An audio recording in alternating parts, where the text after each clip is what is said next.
Welcome to Chicago Bulls Chat with C-Red UK. This podcast is part of the Fans First Sports Network. Wherever or however you're listening, make sure to rate, review and subscribe. It helps us out and means you never miss another episode.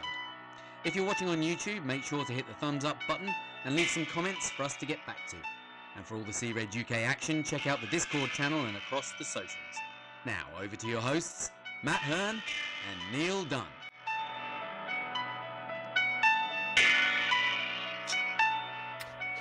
Welcome back. I'm Matt, and as usual, joined by Neil. How are we doing, Neil?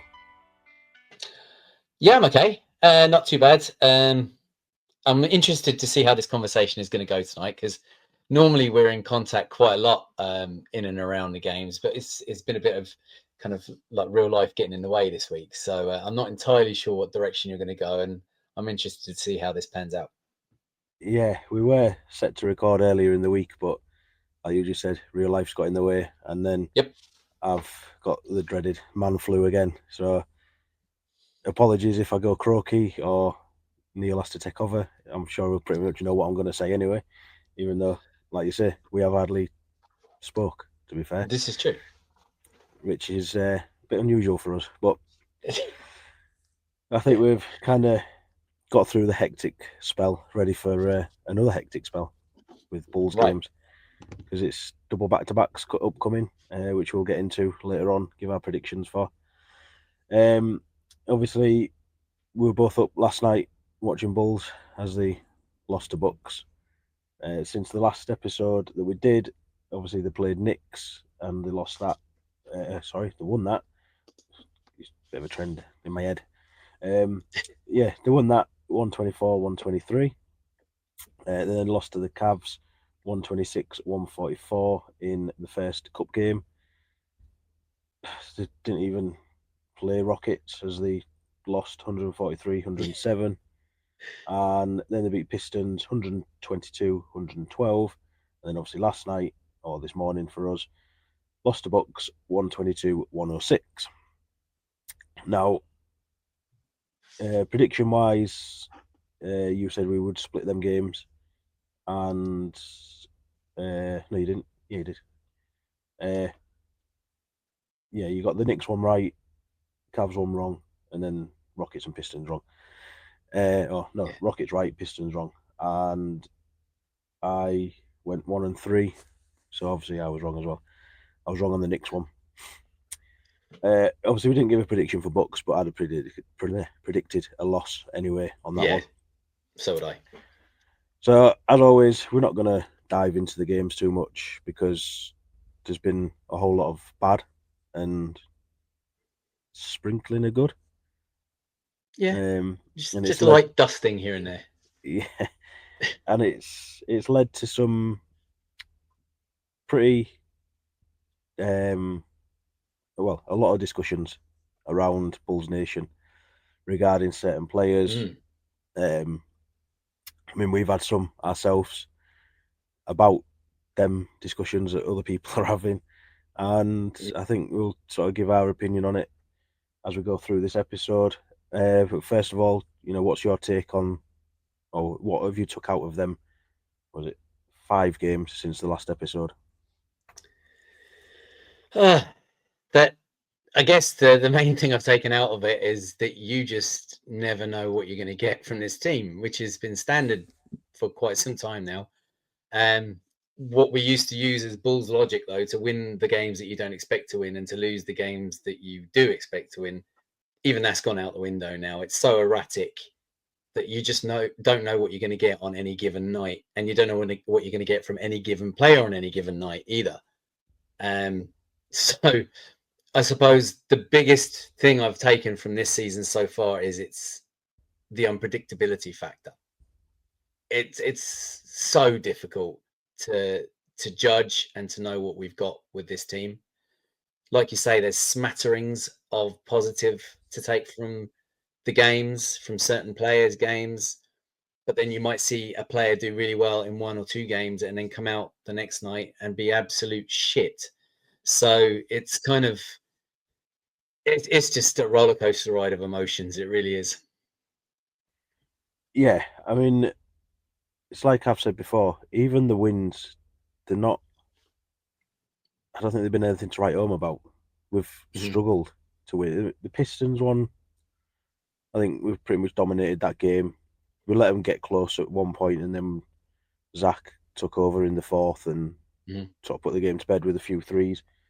The Knicks one, what was we up 18 or something at one point, and we ended up winning it by a point.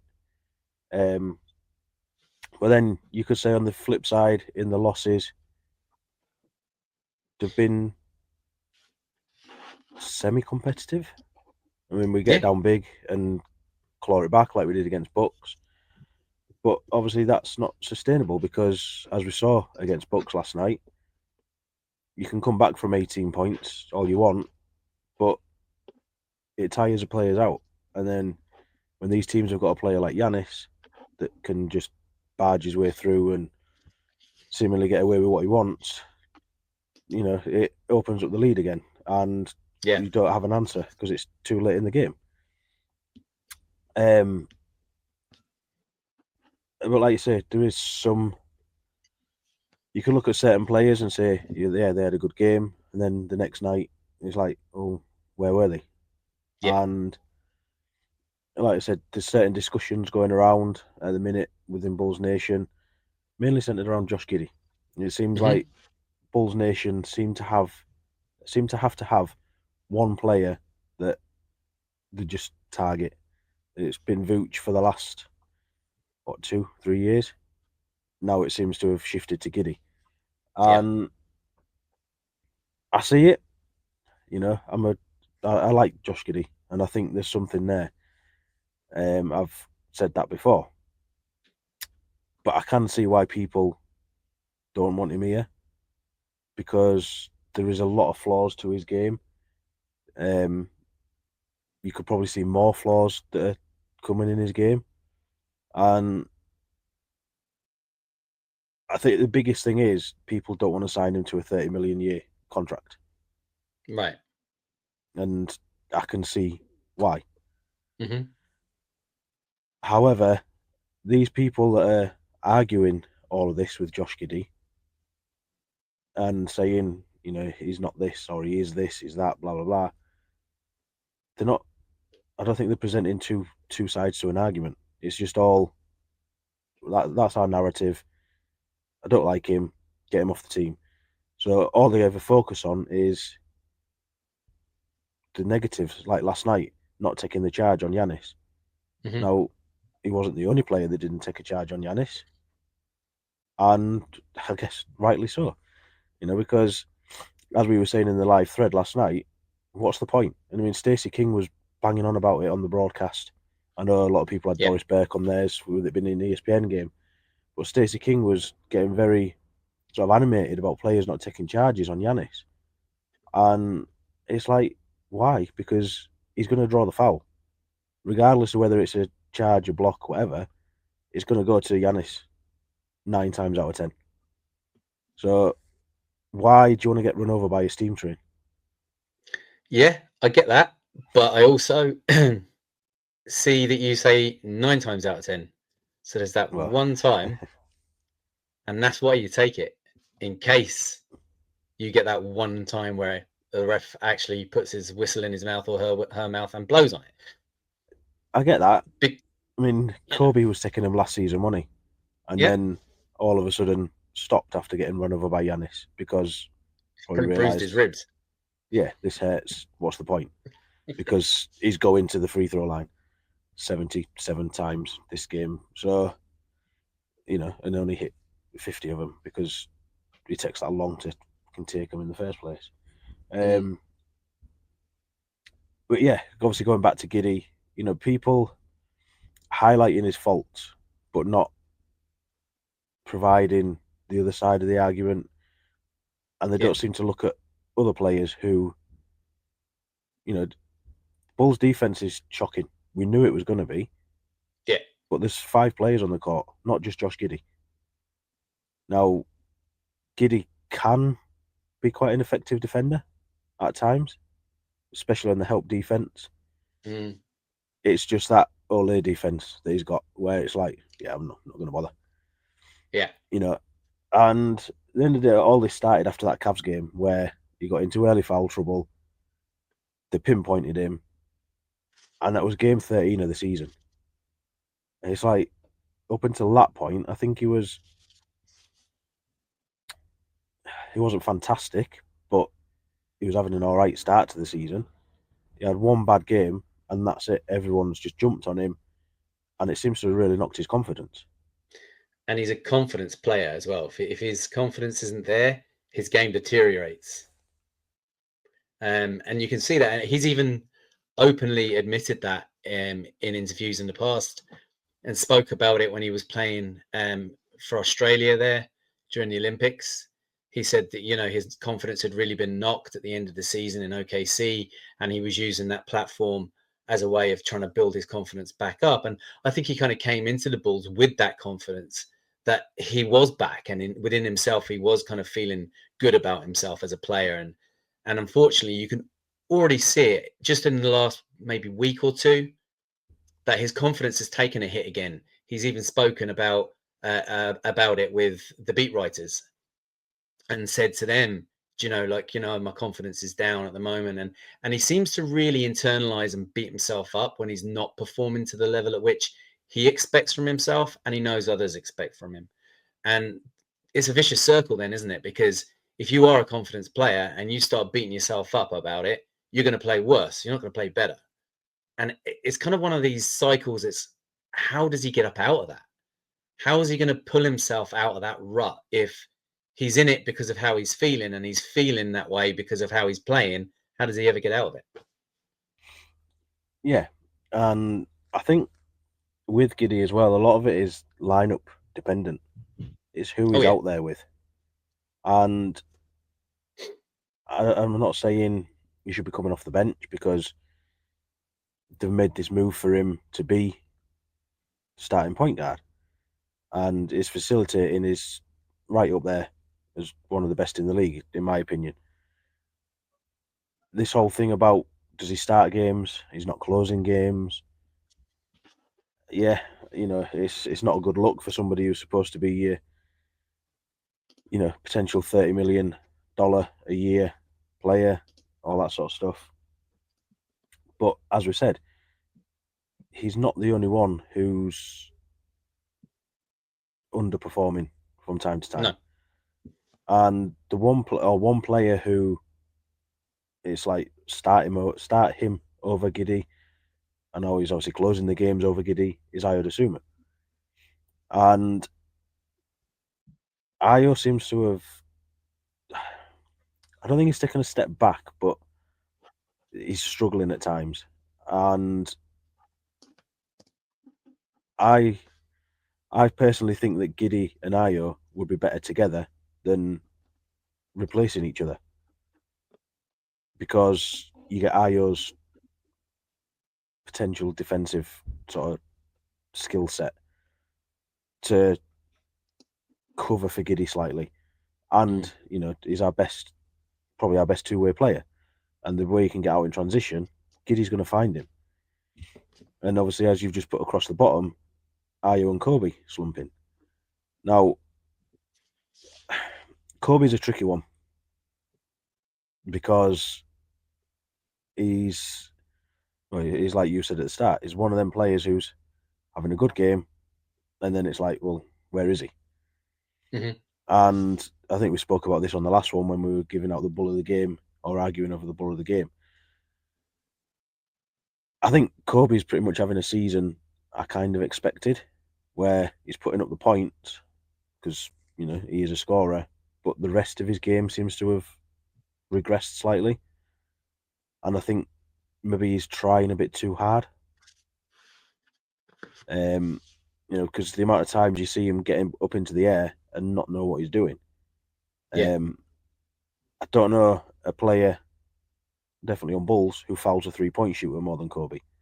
That's a fact.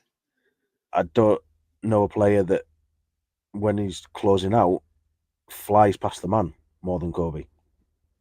And this is what I was said on the last episode, is it's a little bit hectic and chaotic. I think there's too many people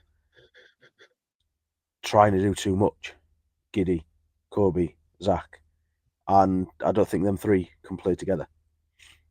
Mm-hmm. They're too similar. Yeah, I've always said it about Kobe and Zach, and the thing is, you've now got Giddey who needs the ball in his hands. Mm-hmm. Otherwise, he might as well not be on the court. So, I mean, obviously, you've put Ayo and Kobe slumping. What's your sort of take on them two in particular? I think Kobe is struggling to find his place because it's yet another season where Kobe is starting off not really knowing where he fits in anymore. After carving out a role as the main guy on the ball, the point guard for the team last season, and doing a pretty good job of it, he's now found himself with the ball out of his hands a lot more than he had. And, you know, instead of being that off-ball catch and shoot player that he probably was a few seasons ago, he's now intertwined in this whole like drive and kick or drive and pass, as well as creating a shot for himself, as well as being a catch and shoot player. And instead of it being all these things being independent elements to his game, it's almost like he's trying to make a mesh of them all, put them all together, and it's just not coming out as a well blended product. I'm hoping that Kobe's going to settle into it a little bit, because what we have found in previous seasons is that Kobe doesn't necessarily start the season particularly well, but he tends to close out the season a lot stronger. And in fairness to him, that's because the last 2 or 3 seasons he started off in a new role and having to be a new type of Kobe White each season, and it's no different this year. And I'm thinking that having to re-find himself and re-establish himself within his own head as well as within the team is what's damaging Kobe this season. And hopefully he manages to find a niche point for himself that works, because if it doesn't, it's like you say, we have 3 players at least that want the ball in their hands. I'm still finding that Zach is carrying the ball up, especially in clutch situations, far too much for my liking. And we know that Giddey needs the ball in his hands to be effective because he's not effective off ball. So by rights, Giddey is the point guard. The ball needs to be in his hands. And Zach and Kobe, if they're on the floor at the same time as Giddey, whether it's one at a time or all 3 together, they need to be able to play off ball. They need to be able to play away from the ball. And we've seen it when Zach makes those backdoor cuts. Giddey hits him, and it's a beautiful thing to watch. I don't think Kobe has quite got the hang of doing that just yet, and hopefully he will.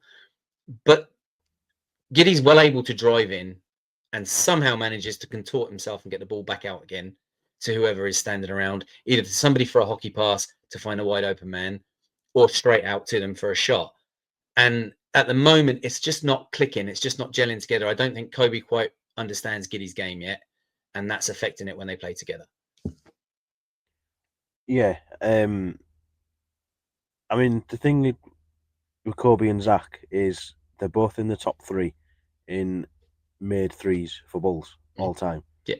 Obviously, at 2 and 3. Another maybe 4 games, and I think Zach is going to take top spot.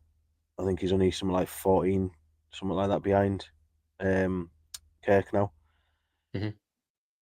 Kobe looks like he's going to be obviously at Bulls maybe a bit longer than Zach, and could end up completely taking the record.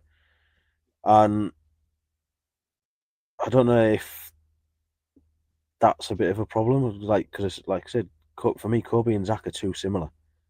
Mm-hmm. They're both, the way they drive to the rim, where they stand on the court for the threes and stuff like that. And I think that then makes Giddey look bad, because he's turning the ball over, because it's like, well, who am I passing it to? There just doesn't seem to be any cohesion between them at the minute. And it's like, I mean, Zach's not a 3 for a start, is he? Yeah. No. I think we're kind of playing 3 guards, essentially. Or 3 in the backcourt, and then P. Will and Vooch. As is Billy's want. Yeah. And, you know, it looks great when Kobe and Zach get hot. as Zach did in the first half last night. But then Zach Yeah. needed somebody else to step up last night, because that's when you start getting hero ball Zach and the heat checks start coming. And then Kobe's maybe been out of the game for, I don't know, the last 5 minutes, where you're thinking, well, where's Kobe? Then he'll come in and do a heat check. And it's like, you just...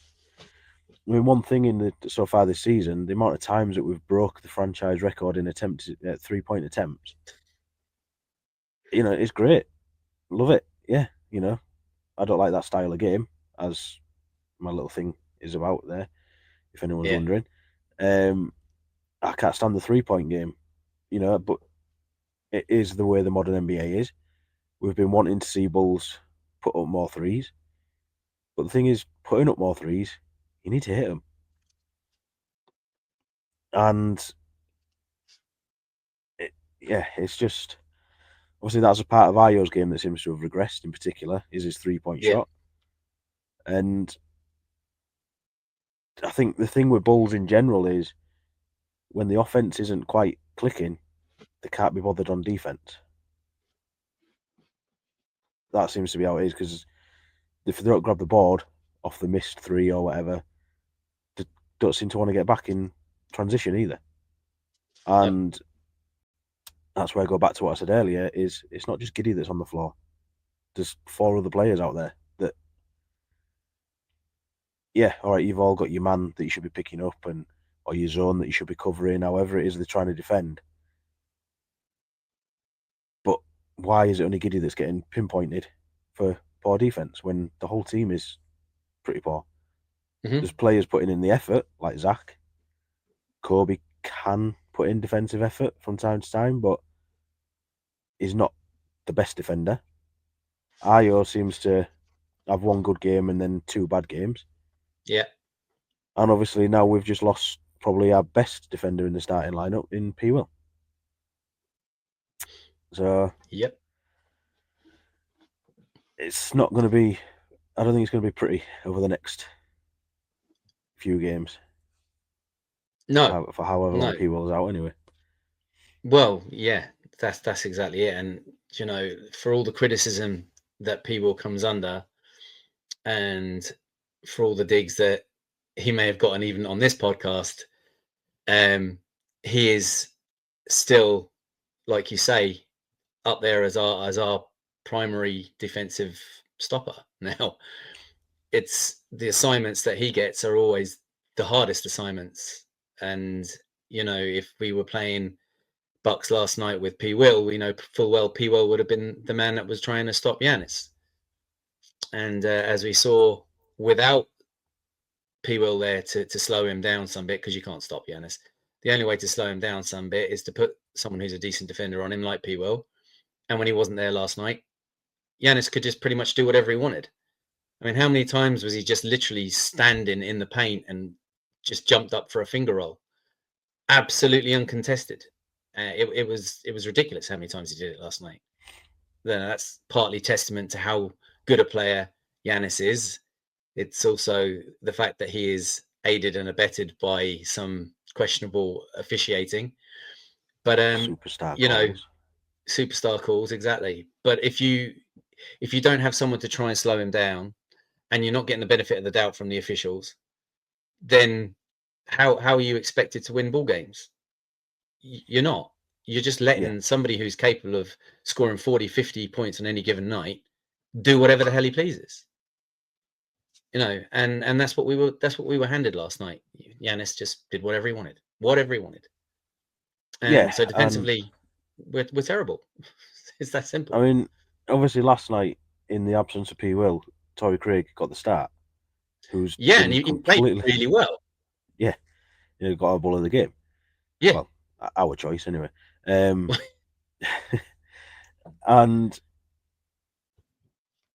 obviously, we'd kind of been speaking about it through the day, that we kind of thought it would be Torrey Craig that gets the start, even though he's been out with the rotation.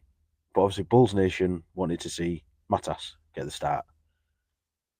And to me, you don't start Matas in a game like that, because he's not had enough minutes. And Giannis had just, I know pre-season they had a little bit of thingy, and you sort of see Matas standing up for himself against him, and kind of drawing fouls out of Giannis. But that was pre-season. Mm-hmm. Last night, Giannis would have steamrolled him. Yeah. Because Matas just doesn't have the size, and that's why Torrey Craig was out there, because he's not tall, but he's built. Mm-hmm. He's a gritty defensive player. And it's like I said in the Bull of the Game post, is I hope he was watching Torrey Craig, because was it 18 points, 6 rebounds or something like that he got last night, or 15 points, 6 rebounds. And there was a play at the end where he got the block on Giannis, and then he's down the other end trying to hustle and keep it in as well, and then went out injured. But hopefully only a stinger. And Mm-hmm. it's like, I get people wanting to see Matas. I really do, because he's the 11th pick in the draft. Yeah. And you kind of think, why are you only seeing him for 4 minutes a game? Because I don't think he's playing badly in them 4 minutes. No, not at all. There's been, especially in some games, there's times where he has had some impressive minutes. I can't remember what game it was where he hit 3 of 3 threes. Which was something that we wanted to see from him. We wanted to see that 3-point shot start coming on. Yeah. But Billy then sits him, and you kind of think to yourself, well, why? Why have you sat him now? He was doing all right defensively. He was, getting to the rim, or he gets a couple of blocks, or whatever it happens to be that he's doing. And then he doesn't come back in, and to me, that's not developing him. That's going down the same route as what we did with DT, where it's like, you're kind of saying, you're not doing enough to impress me here. And as you've got going across the bottom, he had his game in the G League was it last weekend? Yeah. I mean, he was probably the player of the game, as expected, because 20-odd points and whatever else he put up. But to me, when like Matas goes down for a game like that, it's not a true reflection of his game, because they're giving him the ball. And Windy City, for example, have gone through all their plays. They know who's bringing the ball up. They know where the ball's got to go, and it completely disrupts the whole, flow of the game for Windy City. If he was down there for 2-3 weeks at a time, yeah, then fine, fair enough. So to me, that game that he had wasn't a true reflection of what Matas can actually do, because we know he can do that. We know he can take over a game at that level.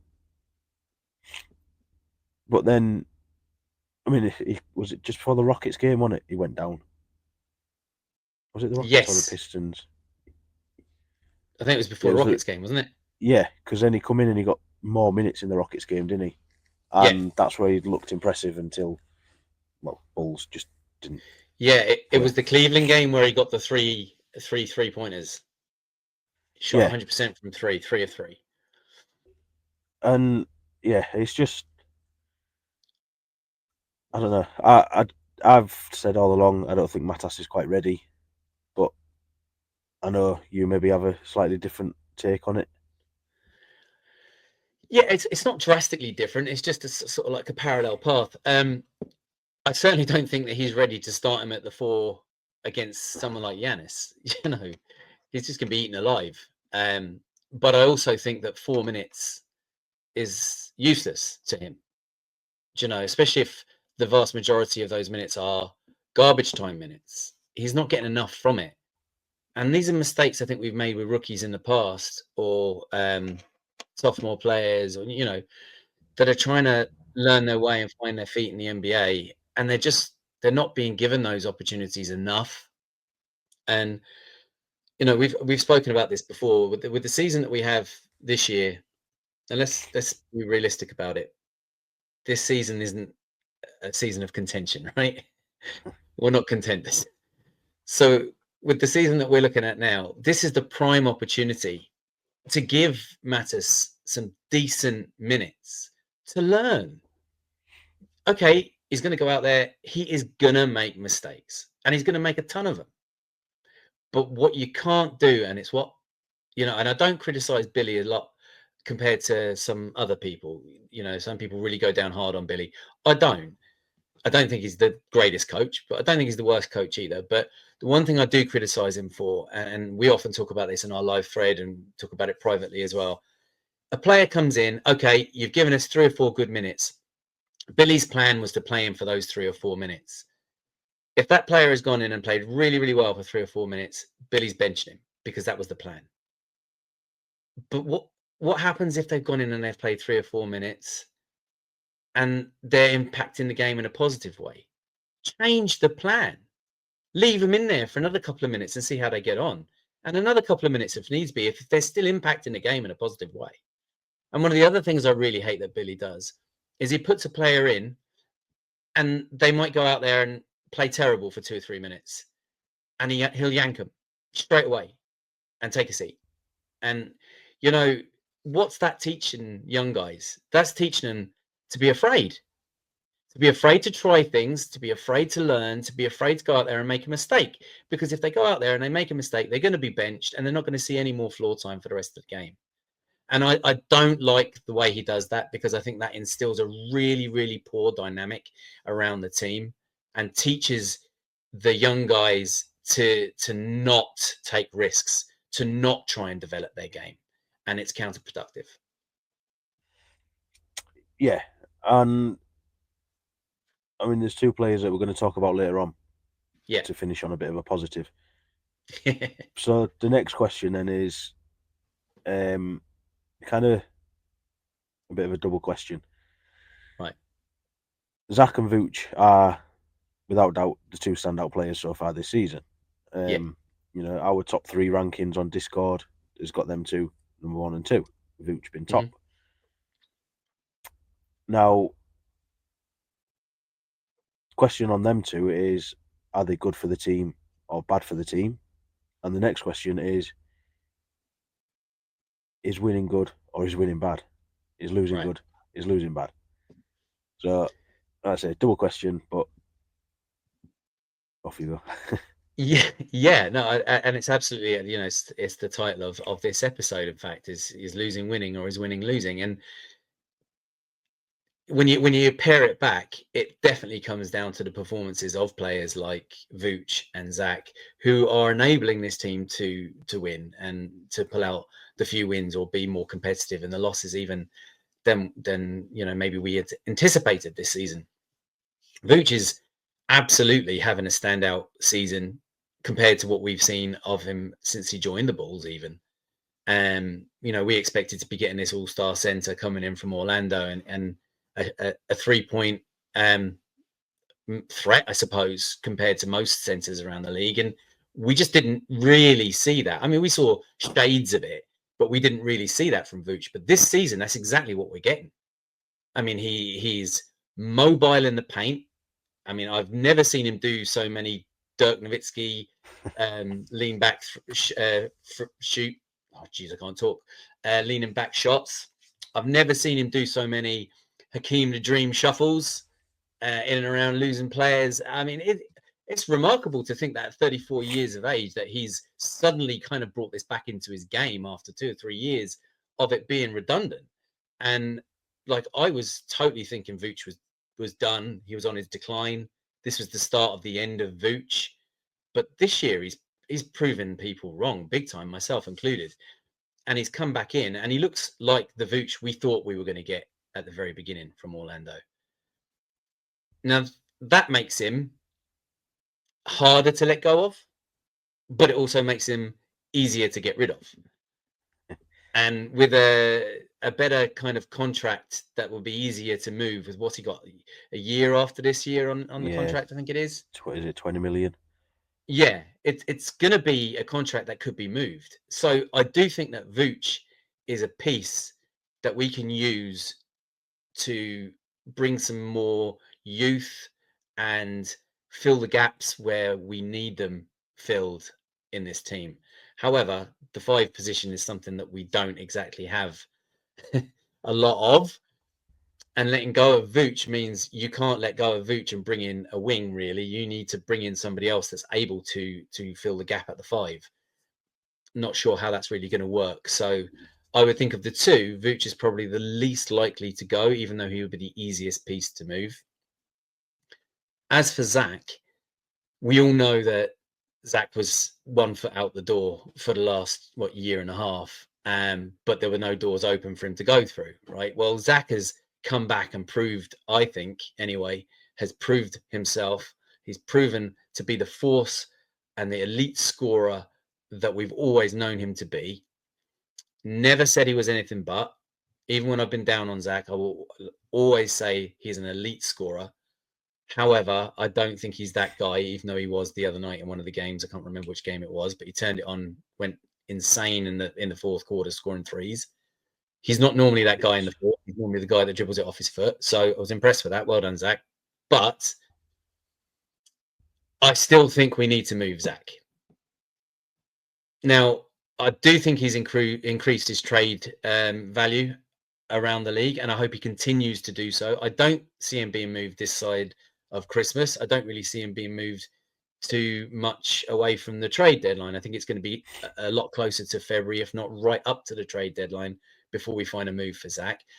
That also helps benefit the guts of this season because, even though we call the All-Star weekend the halfway point, it's more like the 2/3.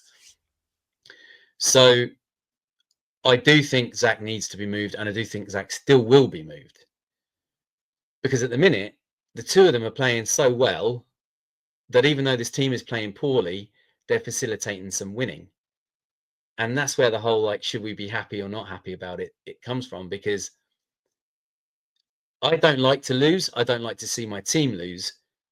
But at the moment, it's kind of essential when this team is stuck in no man's land to rebuild a bit. And in order to do that, we need to keep that goddamn pick. And if we're winning too many games, we're going to lose that pick. And you know what's going to end up happening? We'll lose out on the pick by the absolute narrowest of margins. And we'll still be stuck in mediocrity for the foreseeable future. And that is what we have to avoid. Unless this team suddenly went on a rampage and started climbing up the Eastern standings, which could happen because they're tight, let's be honest. Unless they did do that, then it's just not good enough. They need to try and go the other way. Competitive losing. So should we be happy about winning? No. Should we be happy about losing? I'm not really sure I can do that either. But what I want to do is, if we are going to lose the games, let's lose them looking good, and let's lose them developing what we have. Because at the minute, a lot of that hasn't been happening. We've been losing and losing bad and looking bad. And that's what needs to change. Yeah. So that takes me on to the next point, is there has been games where we've lost and not looked bad in it. You could look at some of the positives. There's been games where we've won where you can look at some of the positives, but there's a lot of negatives in it. Yeah. But 2 players that we really wanted to talk about, and they just so happen to be our predictions for most improved this year in terms of Bulls players. My prediction, Dalen Terry. Your prediction, Julian Phillips. Yep.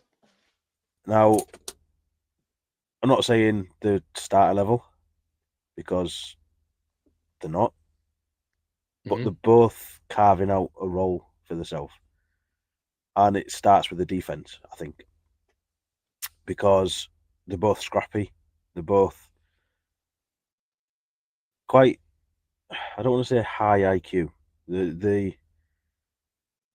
They know how to defend is more, well, they know what they should be doing is more to the point, I think, with defense for them. And it does lead to a lot of, well, hands in the cookie jar and forcing the turnovers and stuff like that. Or they can just be in the way, as Julian Phillips tried to with Giannis at times last night, but was never going to stand up to him. It's obviously their offense is a little bit especially with DT. You know, you can see it. It's there. It just needs a bit more confidence with it. And JPip, as we obviously call him, we've seen him start taking the threes at a more regular clip. Yeah. I can't remember what he got last night. Was it 2 or 3 made? And yeah, obviously, for me, these two players are really starting to stand out, obviously, in that second unit. And I suppose you could add Matas into it at times as well. And it is something to be not excited about, but watch with interest. Yes. Because they are developing. And it's because they're getting the minutes now. That's exactly it. And that's what we've always said with DT in particular is give him the minutes and he'll do something. Yeah.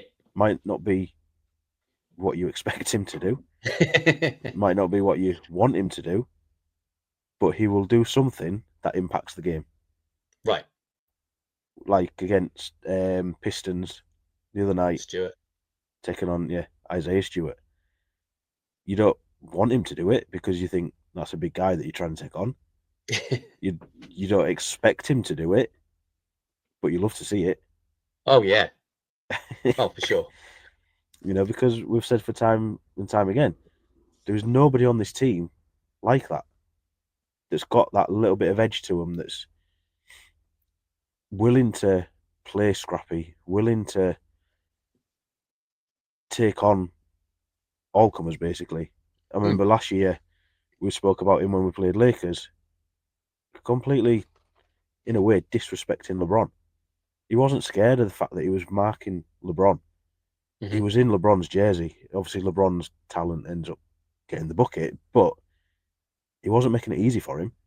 No. Whereas there's people in his position that would have gone, oh, it's LeBron, I'll take a couple of steps back. Not DT, it's like, I'll get in your jersey. And I'm going to make this as hard as I can for you. And I think JPip is pretty much similar.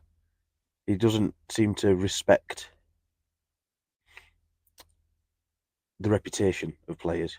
I'm not saying he doesn't respect the player, he doesn't respect the reputation. Like we saw with Giannis. He tried. It was never going to work, but he tried. And that's more than some year 2 players would do. Right. So, I mean, obviously, you've got to run across the bottom there, the young Dawgs. Because that is what they are. They're 2 players on this team that have that dog mentality. They're willing to. I mean, I think JPip is probably the better offensive player out of the 2 because he's more athletic. He's more, he's more likely to get blocks on the other end as well. But it's kind of getting to a point where I'm waiting for them to come on the court now. Yeah. I want to see them come on because I think they're not game changers, but they can impact the game. They can impact a slight change in how Bulls are going to play. Yeah, absolutely. And to answer your question, he was 2 of 4 from 3, Julian Phillips against Cleveland. But yeah, they definitely are impactful when they come in. They might not win you the game, but they could turn the tide and allow the more elite players on the team to do their thing. But sometimes you just need somebody who can come on and just shake it up a little, just to stop the momentum. And I think that they are both fully capable of doing that and have proven that. And, every team loves to have a bit of an irritant on their squad. And I think that Dalen is definitely that. And Julian Phillips isn't as much of an irritant on the court maybe as DT is, but he'll come in and he'll use his energy and he'll get involved in both ends of the floor and try and impact the game that way to kind of bring it all up back in the favor of the Bulls. And then they'll happily step aside and let Zach or Kobe or whoever else, Vooch, do their thing. Yeah, and I mean, obviously they're going to make mistakes because you can't call them rookie mistakes now, but inexperienced mistakes. Missing certain defensive rotations, or in last night's game, I know DT went for a closeout, and as Stacey King said, it was like he was on roller skates because he didn't stop where he should have stopped. But that's effort. That's to me, that's the desire to defend. That's he's putting the effort in to do it, and you could see the frustration in himself when he missed it. And I think both DT and JPip are both capable of learning from the mistakes, because they're both, like I say, they're not high IQ players because they're inexperienced, but they've got a good understanding of the game. They know their role as well. And another thing we haven't mentioned about DT is passing. Yes. A couple of times last night you got hockey assists, which, I mean, DT still gets a lot of hate on the socials. People saying he shouldn't be in the league, should send him to China. And I think these people don't watch him because hockey assists don't show up on the box score. Right. Deflections don't show up on the box score. Nope. Diving on the floor to get a loose ball don't show up on the box score. Squaring up to Isaiah Stewart don't show up on the box score. Yeah. But everything he does, no, not everything, the majority of stuff he's doing is impacting positively. Yeah. And that's what you want to see, whether it's the crazy whip passes that he's doing, chasing his own shot. I mean, last night, 2 or 2 from 3. Put him in the 3-point contest, you cowards. I think with them two in particular, we've got nothing to worry about. No. And I can maybe see him getting more minutes as the season goes on as well. Yeah, I agree. Every team needs decent, solid role players, and they are carving themselves into that exactly in that role within the team. And it's great. Yeah. So I think, well, we're going to have a bit of an argument come the end of the season of who actually gets the most improved. We'll be looking for other people to help influence it. Yeah, but I think either way we're going to be happy because we like both of them. So I know you're right up front driving the DT train with me. And big time. I just think maybe I'm a little bit further back on the JPip one. I'm maybe first class at the minute, just enjoying the ride at the minute. I'm not driving it, not pushing it, anything like that, but enjoying it. DT's my guy for this season. Right. Well, I like them both, so I don't mind either way. So we'll go on to the next few games. Now, obviously, next week, not sure when we'll be recording, so because we've got the back-to-back, and it's just awkward. Yeah. We've also got a back-to-back tomorrow and Saturday. So the next 5 games in particular are pretty tough looking. A couple that you maybe want to see us pick up wins, if that's a good thing or is it a bad thing. Well, depends on what you're after, I suppose. Exactly. So obviously it starts tomorrow against Hawks, and it's a first home cup game. So we're going to be on that horrible red court. Yeah, gross. Now Hawks are actually, obviously we already beat them once, and they're currently 7th in the standings with a record of, I've just cleared it off my phone now, 7-9, whereas Bulls are 6-10. The thing with Hawks is we can beat them, but we can quite easily lose to them as well. All it takes is that little weasel to get a little bit hot, drain a few threes, throw a few crazy passes, and as we saw in the first game, they race off into, was it 18-point lead that we come back from against them? Mm-hmm. And they're kind of one of the teams that you're going to be looking at the end of the season of where they are, especially in comparison to Bulls, because you expect to be like around them basically. So, yeah, like I say, first home cup game, horrible red court, horrible team, horrible player. What's your prediction for it? Well, first of all, that's what we have Io for, right? To keep his kid at bay. Yeah. No, you don't believe in that? I do. I just, as we've spoken about earlier on, Io's not exactly. I mean, I don't know.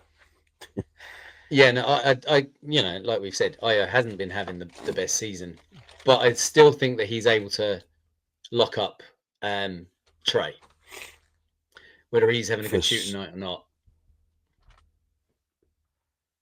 So, yeah, it's. Anyway.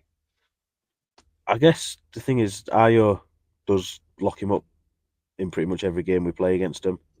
Mm-hmm. It's if Io's not doing it, or when Io's not on the court, that's when he tends to have his little streaks in it and get hot and stuff like that, and that's what can turn the game in their favour.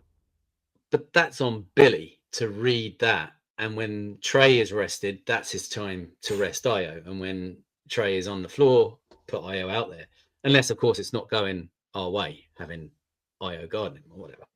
So would you start Io then? Because Trey's going to start.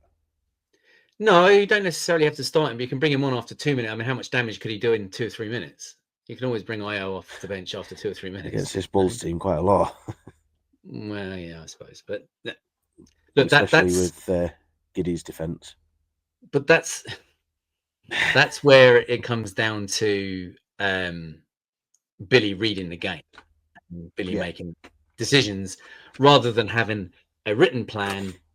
And this player is going to play here, and this player is going to play at this point. And this is where he needs to be able to think on the fly and go, no, I'm going to change this here because this is working, or I'm going to change this here because this isn't working. Yeah. And I don't necessarily, like I said earlier on, know that I trust Billy to do that. Yeah. So prediction-wise, then, what are you going for? Despite all that, I'm going to say that this is one that we take.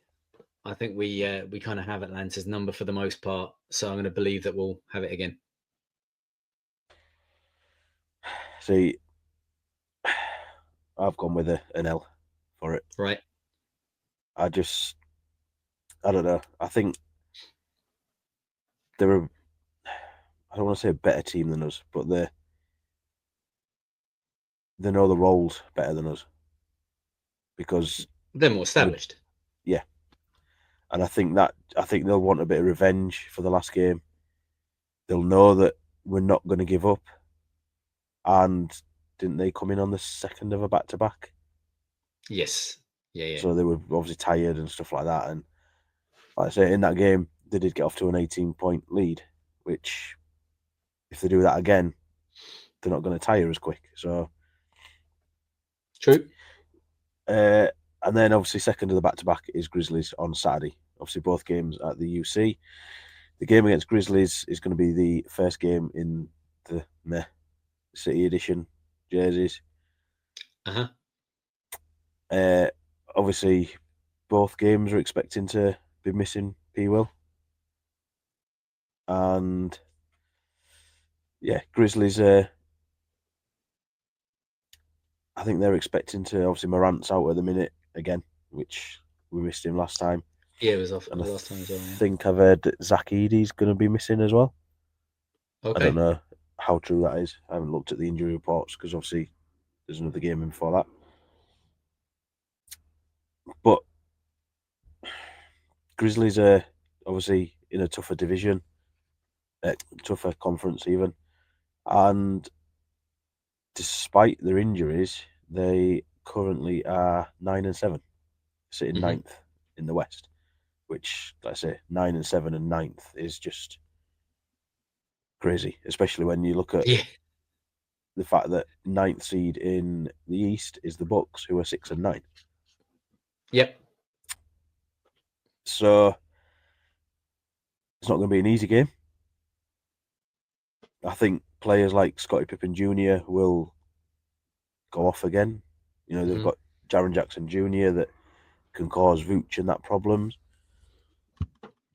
Yeah, absolutely. But I don't know what. See, I don't know what way to go with this one, because with them missing such big names, I do think that we could come away with a win here, but I'm just not feeling a win. Regardless, I don't think we take two on the pop against the Grizzlies, regardless of who they're missing. So I'm going to go with a loss on that one. What do you think? Yeah, I've gone with a loss as well. I mean, I did put before last night's game, are we going streaking? Meaning, were we going to back up the win from Pistons? But I think we're more likely to be going on a losing streak and a 3-game one, as it would be. And then next week, like I say, another back-to-back on Tuesday, Wednesday, I think it is. The first of that is against the Washington Wizards. Now, they're currently 14th in the East with a record of 2-11. Has trap game written all over it, doesn't it? Yep. We know that we tend to have them against Wizards as well. Yeah, we do. Yeah. I think I can't remember the record against them last year, but I know we made hard work of winning. Yeah. Did we split it with them last year? I think we split it. Memory serves.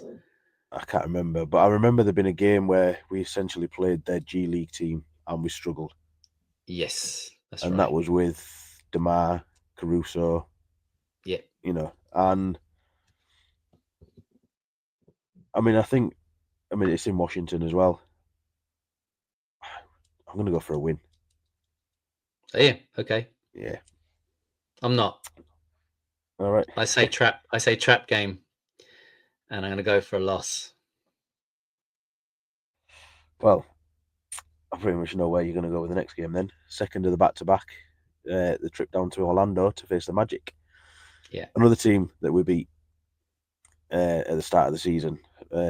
Obviously, no Paolo Banchero, however you say his name. But it was his last game, actually, was against us, wasn't it, before he took the injury? I think he got injured in the following game. We broke him, didn't we, I think? Yeah. And I mean, Magic currently 4th in the East with a record of 9-7. And my German compatriot, Franz Wagner, has really stepped up in the absence of Banchero. I can't see us beating Magic. Not again.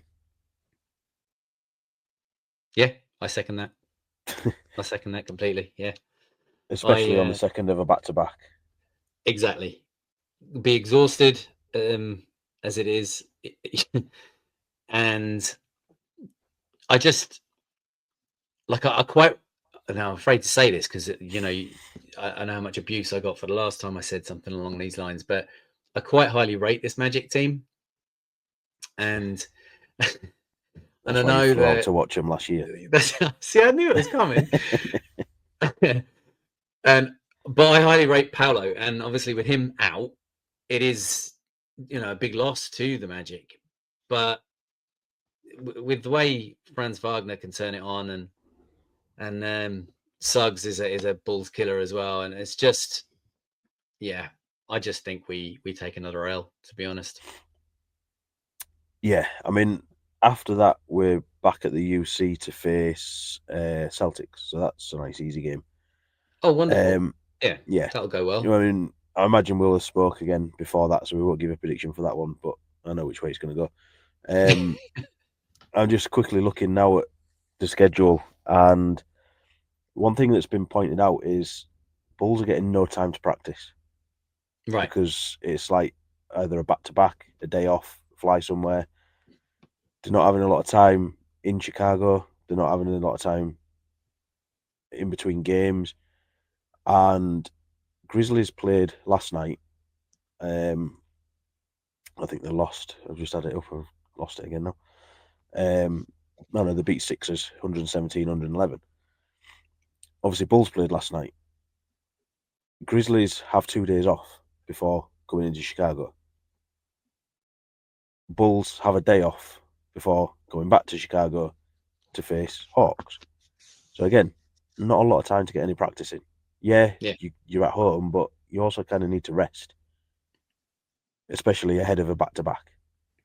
And that's something that probably is hindering Bulls slightly at the minute. I think they'll probably get a bit of practice in this next week or so, because obviously there's 2 games at home, then 2 days off before going to Washington. So I imagine they'll get a bit of practice in then. So we might see some slight improvement in certain aspects of the game. Yeah, let's hope so. We might. Probably won't, but we might. For a second there, you're almost guilty of being optimistic. Almost. Yeah, I've not got a lot of optimism with this team at the minute, but no, I'm not going to pinpoint certain players just yet either, because at the end of the day, we've played, 16 games? Yeah. We always say at least 20 games before you start criticising, critiquing, stuff like that. So, yeah, I've got nothing else. I don't know if you have. No, I don't. So, yeah, on that note, as always, thanks for watching. Thanks for listening. We are now on the new, is it Blue Sky app? Yes. Yeah, we are. We're both on there with our own accounts, and we also have our C-Red UK account set up on there now as well. Yeah, and they're at the same handles and everything like that. So if you are that way inclined, check it out, give us a follow. And as always, I've been Matt. Thanks for watching. Thanks for listening. You can find me on all the socials at Matt C-Red UK, and you can find us on all the socials at C-Red UK. And I'm on all the socials as well at Neil C-Red UK. Thanks to the Fans First Sports Network and, of course, all of C-Red UK Nation for tuning in and being a part of this great community. Do remember, it's a Chicago Bulls thing wherever in the world you are. And until next time, see you Red people and go Bulls.